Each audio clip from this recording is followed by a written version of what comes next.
अस्सलाम वालेकुम students. Mathematics 1 जिसको हम D1 भी कहते हैं। Exercise 4A question number 5। Find the sum of each of the following questions.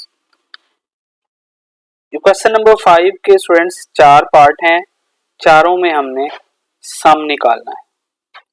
तो सम को मैं पहले लेक्चर में भी डिस्कस कर चुका हूं कि सम जो है वो सिंपली सम मीन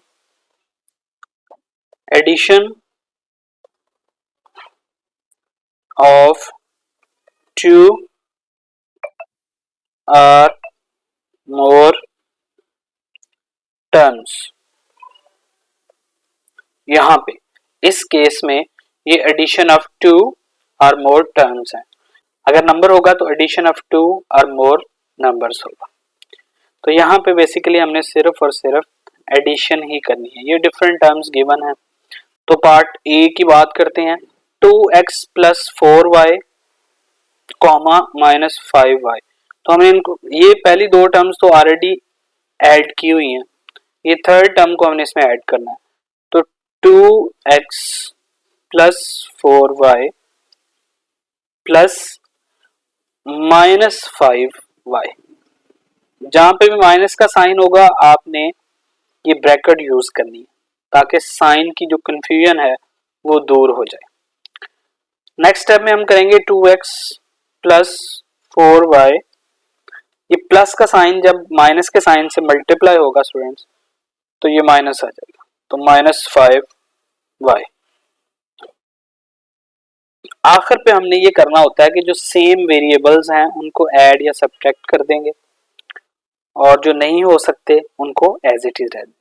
जाहिर बात है x और y को हम ऐड तो नहीं कर सकते, ऐड करके एक सिंगल टर्म नहीं बना सकते। ऐड तो है ये लेकिन हम इसको सिंगल टर्म नहीं बना सकते। तो 2x एज इट इज आ जाएगा। यहाँ पे ये प्लस का 4y है और ये माइनस का 5y है। तो y पर तो कोई इफेक्ट नहीं आएगा स्टूडेंट्स, सिर्फ कोफिशिएंट ऐड या सब्ट्रैक्ट होते हैं। तो 4 में से माइनस 5, चूंकि एक जो कोफिशिएंट है वो प्लस का है और दूसरा कोफिशिएंट माइनस का है तो हमेशा सब्ट्रैक्शन होनी है इस केस में। तो 5 में से जब हम 4 माइनस करेंगे तो माइनस 1 आ जाएगा हमारे पास। क्यों? क्योंकि बड़ा जो नंबर था 5 उसके साथ माइनस का साइन, तो यहाँ पे माइनस 5। तो 2x माइनस 5 ये हमारा फाइनल आंसर होगा। Now we move to the part B. Minus B minus 4a comma 7b minus 6a। तो अगेन हमने एडिशन करनी है। Minus B minus 4a plus 7b minus 6a। चूंकि यहाँ मैंने प्लस लगाया है तो यहाँ ब्रैकेट लगाने की जरूरत नहीं है क्योंकि प्लस की वजह से साइन चेंज नहीं होते। अगर यहाँ पे माइनस होता तो फिर हम यहाँ ब्रैकेट लगाते, क्योंकि माइनस जब अंदर मल्टीप्लाई होगा तो साइन चेंज हो जाएंगे। तो माइनस बी, ये वाली टर्म को हम बी वाली को बी में ऐड कर देंगे और ए वाली को ए में ऐड कर देंगे। तो यहाँ पे देखें स्टूडेंट्स, ये माइनस बी और ये प्लस का 7b, एक टर्म प्लस की एक माइनस की। तो 7 में से जब हम माइनस 1 करेंगे, यहाँ पे स्टूडेंट इसका कोफिशिएंट जो है वो माइनस 1 है। अगर नजर नहीं भी आ रहा तो 1 इधर है, अंडरस्टूड होता है कि 1 होगा। जहां कहीं पे भी कोफिशिएंट ना गिवन हो तो वहां 1 होगा। तो 7 में से हम माइनस 1 माइनस कर देंगे तो हमारे पास रह जाएगा 6b। यहाँ पे ये दोनों टर्म्स माइनस 4a और माइनस 6a ये दोनों माइनस की टर्म्स हैं, तो माइनस के ऊपर कोई इफेक्ट नहीं आएगा, नंबर्स ऐड हो जाएंगे। 4 प्लस 6 10a। तो इसमें यहाँ पे हम सिर्फ तरतीब चेंज कर देंगे क्योंकि a पहले होता है b बाद में होता है। ऐसे भी रहने दे तो ये आंसर ठीक है, लेकिन हम पहले a वाला लिखेंगे। तो माइनस 10a प्लस 6b ये हमारा आंसर है। अब हम स्टूडेंट पार्ट सी करते हैं। 6d minus 4c minus 7c plus 6d। 6d minus 4c plus minus 7c plus 6d। क्योंकि यहाँ माइनस था तो इसलिए मैंने यहाँ ब्रैकेट लगा लिया। ये आ जाएगा 6d minus 4c minus 7c plus plus plus ही रहेगा स्टूडेंट्स, प्लस 6d 6d और ये 6d, ये हो जाएगा 12d माइनस 4c और माइनस 7c। तो c एज इट इज, 7 और 4 ऐड हो जाएंगे और ये माइनस 11c आ जाएगा। इसमें भी स्टूडेंट्स हम लास्ट में इसकी तरतीब चेंज कर देंगे, इसको हम लिख लेंगे माइनस 11c प्लस 12d। तो यहाँ पे स्पेस कम होने की वजह से मैंने इसी को रीअरेंज करके यहाँ पे आंसर लिख दिया। तो ये फाइनल आंसर है।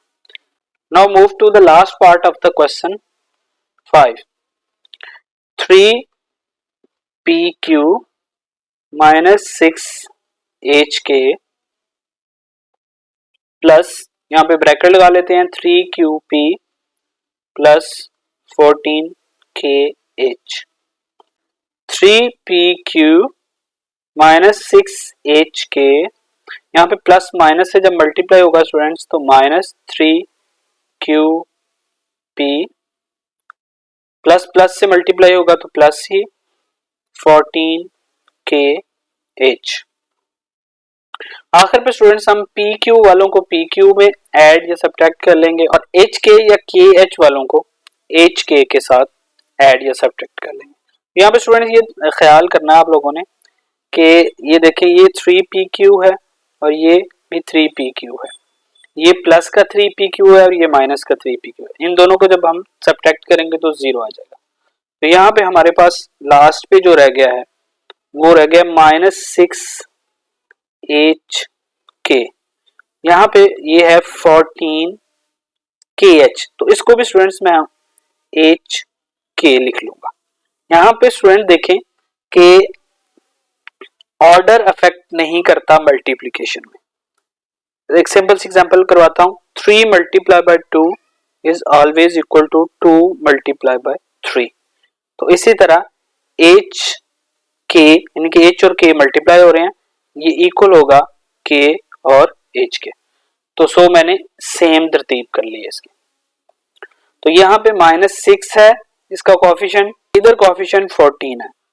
क्योंकि एक टर्म पॉजिटिव है और एक टर्म नेगेटिव है तो हमेशा सब्ट्रैक्शन होगी। तो 14 में से हम 6 माइनस कर देंगे तो 14 माइनस 6 8, एच के ऊपर कोई इफेक्ट नहीं होगा। तो ये हमारा फाइनल आंसर है। होप स्टूडेंट आपको ये लेक्चर समझ आया होगा। अगर आप इस चैनल पर नए हैं तो प्लीज इस चैनल को सब्सक्राइब कर दें और बेल के आइकॉन को प्रेस कर दें